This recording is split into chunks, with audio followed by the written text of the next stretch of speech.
सब में अपने आप को लगाना पड़ेगा। थोड़ा कष्ट तो होता है, प्रारंभिक स्टेज में थोड़ा सा कष्ट होता है।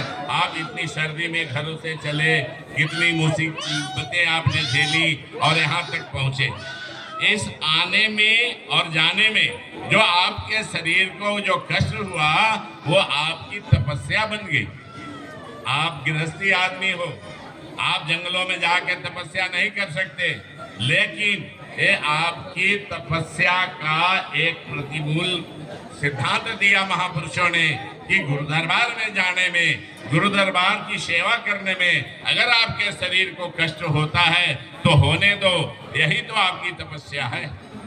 उस जो तपस्वी जंगलों में बैठे हैं, कोई अग्नि के जो है ताप में बैठे होते हैं, कोई कहीं बैठे होते हैं और कितना अपने शरीर को तपाते हैं। आप थोड़ी सी तपाने में अगर आप महसूस करते हो कि अरे बड़ा कष्ट हो गया, महाराज जी कई भगत आते हैं, हमें जल्दी से अपना कार्ड दे दो और मैं जाके मंदिर में मत्था टेकूं। अरे उससे मिलेगा क्या?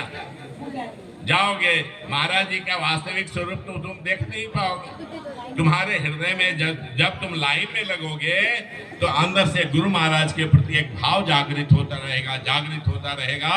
और जब सन्मुख जाओगे तो उस सन्मुख जाने का परिणाम ये होगा कि आपके अंदर उनकी एक अक्ष आपके हृदय में आए, और वो अक्ष आपके हृदय में आते ही आपके हृदय के सारे कपाट खुल जाएंगे।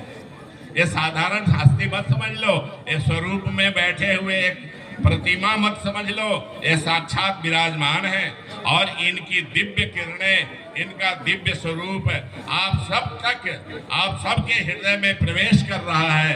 ऐसी भावना लेकर के आप आओ और उनके चरणों में नतमस्तक हो जाओ। देखो आपके जीवन में जितनी भी उलझने हैं, परेशानियां हैं, सब अपने आप स्वतः समाप्त हो जाएंगी।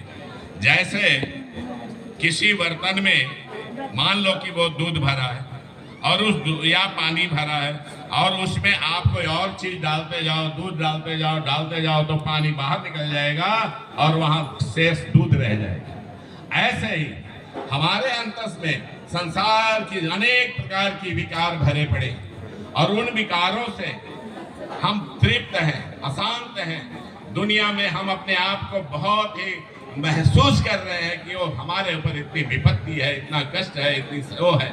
लेकिन जैसे ही हम सदगुरु के चरणों में नतमस्तक होते हैं, इनकी दिव्य किरणें हमारे अंतस में आती हैं और वो हमारे सारे जो है गलत संस्कार बाहर निकल जाते हैं और हम फिर एक स्वच्छ आनंदित हो जाते हैं।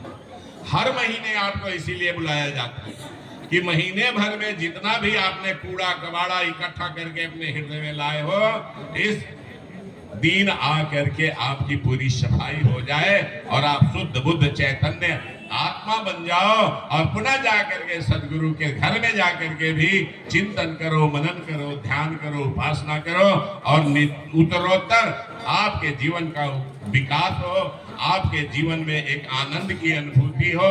जो आप संसार की माया में जल रहे हो, ये सारा जलन आपकी समाप्त हो जाए। यही उद्देश्य और यही